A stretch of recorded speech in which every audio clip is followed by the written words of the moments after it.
అదరం బెదరం బరిలో పోరే సలిపే వీరుడు రెడ్డేరా రుధిరం ఏరై.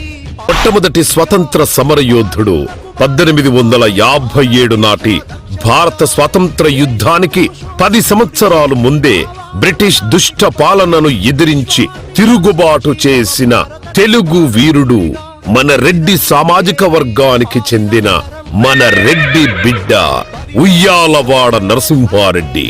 1846 జూన్ నెలలో మొదలైన మన నరసింహారెడ్డి తిరుగుబాటు 1847 ఫిబ్రవరిలో ఈస్ట్ ఇండియా కంపెనీ దొరతనాన్ని ఎదిరించి వీర మరణం పొందారు.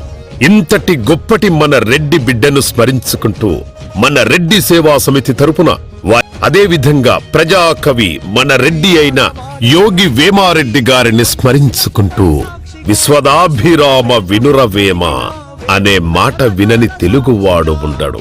వానకు తడవని వారు, ఒక్క వేమన పద్యం కూడా రాని తెలుగువారు ఉండరని లోకోక్తి. అంతటి ప్రఖ్యాతిగాంచిన వేమన శేయిషి ధురంధురుడు వేమనాథుడు. జ్ఞానము, ఆత్మజ్ఞానము, బ్రహ్మజ్ఞానమునంతటి తన పద్యములతో చొప్పించిన మహానుభావుడు. వేమన కవిత్వము జాను తెలుగులో తేనెలూరించినట్లుగా ఉంటుంది.